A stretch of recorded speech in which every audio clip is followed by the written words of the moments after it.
قرآن و حدیث کے اندر استغفار کی فضیلت کیا ہے، اور اگر کوئی استغفار پڑھتا ہے تو اسے کیا کیا فائدے مل سکتے ہیں؟ استغفار کے حوالے سے ایک بڑی بنیادی سی بات تو یہ ہے کہ یہ یوں سمجھ لیں کہ تمام انبیاء علیہم السلام کی سنت ہے۔ تو یہ اتنی عظیم چیز ہے کہ اللہ تعالیٰ کے تمام انبیاء علیہم السلام استغفار کرتے آئے، یعنی اللہ تعالیٰ سے بخشش کی دعا مانگتے آئے۔ اس کی بہت بڑی مثال لے لیں کہ حضرت آدم علیہ السلام نے جو اللہ تعالیٰ کی بارگاہ میں دعا کی تھی، قرآن مجید کے اندر بھی مذکور ہے، ربنا ظلمنا انفسنا وَإِن لَّمْ تَغْفِرْ لَنَا وَتَرْحَمْنَا لَنَكُونَنَّ مِنَ الْخَاسِرِينَ۔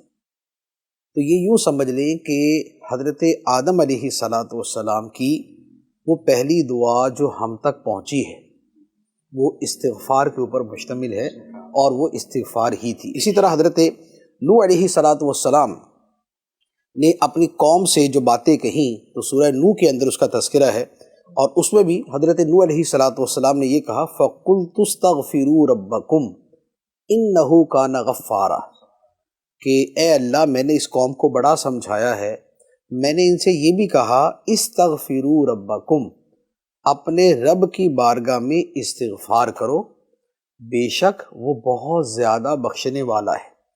اور ساتھ میں حضرت نوح علیہ السلام نے استغفار کے فضائل بھی بیان کیے، فوائد بھی بیان کیے، یرسل السماء علیکم مدرارا ویمددکم باموال وبنین ویجعل لکم جنات ویجعل لکم انہارا، کہ اگر تم استغفار کرو گے تو اللہ تعالیٰ تم پر موسلادھار بارش برسائے گا، یعنی تمہیں وافر مقدار میں پانی عطا فرمائے گا، اس کے ساتھ تمہیں بیٹے عطا فرمائے گا، تمہیں مال عطا فرمائے گا، تمہارے باغات کے اندر پھل پیدا فرمائے گا، اور تمہارے لیے نہریں جاری فرما دے گا۔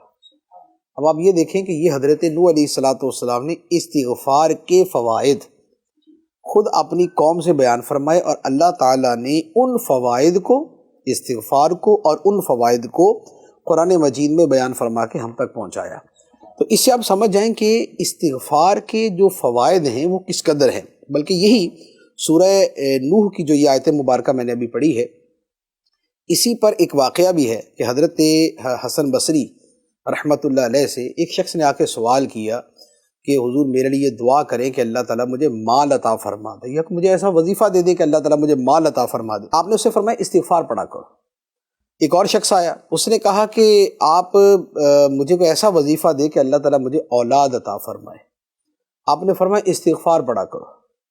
اسی طرح ایک اور آدمی آیا، اس نے آ کے کہا کہ حضور مجھے کوئی وظیفہ دے کہ میرا یہ والا کام ہو جائے، فرمایا استغفار پڑھا کرو۔ تو اب وہ لوگ پوچھ کے چلے گئے، تو حضرت حسن بصری رحمۃ اللہ علیہ کے پاس جو لوگ بیٹھے ہوئے تھے انہوں نے کہا کہ حضرت ہر بندے نے مسئلہ مختلف آپ سے بیان کیا ہے، اس کی مشکل دوسری تھی، لیکن آپ نے ہر ایک کو استغفار ہی فرمایا، حل ایک ہی بتایا۔ فرمایا اس کی وجہ یہ ہے کہ اللہ تعالیٰ نے قرآن پاک میں یہ سارے ہی فوائد استغفار کے بیان فرمائے۔ سبحان اللہ، سبحان اللہ۔ مال کا بھی فرمایا، اولاد کا بھی فرمایا، باغات کا بھی فرمایا، نہروں کا بھی فرمایا، بارش کا بھی فرمایا۔ سبحان اللہ۔ تو یہ استغفار کی فضیلت کے اعتبار سے ایک یوں کہہ لیں کہ بڑی ہی نمایاں چیز ہے۔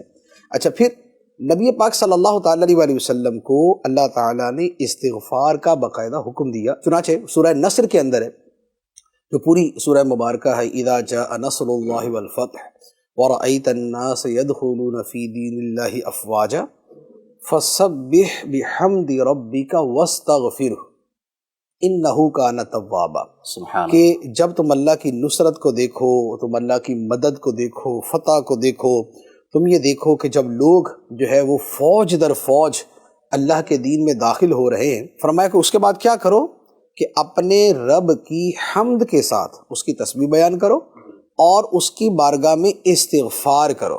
سبحان اللہ۔ اور نبی پاک صلی اللہ تعالیٰ علیہ وسلم کا معمول مبارک یہ تھا، آقا کریم علیہ السلام نے خود فرمایا کہ میں روزانہ 70 مرتبہ اللہ کی بارگاہ میں استغفار کرتا ہوں۔ سبحان اللہ۔ اور ایک روایت میں یہ ہے، فرمایا کہ میں اللہ کی بارگاہ میں 100 مرتبہ استغفار کرتا ہوں۔ تو اب اس سارے سے آپ یہ سمجھ سکتے ہیں کہ استغفار کرنا سنت انبیاء سبحان اللہ، اور نبی کریم صلی اللہ تعالیٰ علیہ وسلم کی سنت مبارکہ، اور یہ کثیر فوائد پر مشتمل ہے۔ اور یہ جو فوائد والی آیت پڑھی ہے، یہ آج بھی اگر کوئی پڑھتا ہے یہ اس کو آج بھی فوائد حاصل ہوں گے۔ جیسے کسی کی اولاد نہیں ہے، استغفار پڑھے، کسی کے مالی تنگی ہے، وہ استغفار پڑھے، کسی جگہ پہ بارش نہیں ہوتی، استغفار پڑھے. کسی آدمی کے جو ہے نا وہ باغات ہیں، اس کے کھیت ہیں، وہ اس کی اپنی فصل اپنی پیداوار اچھی کرنا چاہتا ہے، استغفار پڑھے.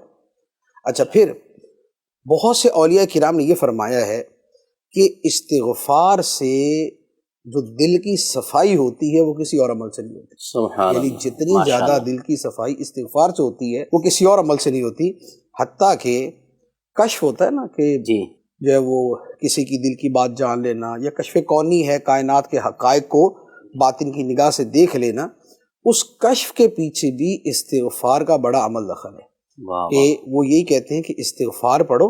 جی تو استغفار کی کثرت دل کو اتنا روشن کر دے گی کہ وہ مثل آئینہ کے بن جائے گا، سبحان اللہ. اور اس میں پھر انفس و آفاق کے جو مناظر ہیں اور جو کشف کی چیزیں ہیں وہ اس کے اندر ظاہر ہونا شروع ہو جائیں گی. تو یوں استغفار جو ہے یہ ہمارے معمول میں ہونا چاہیے.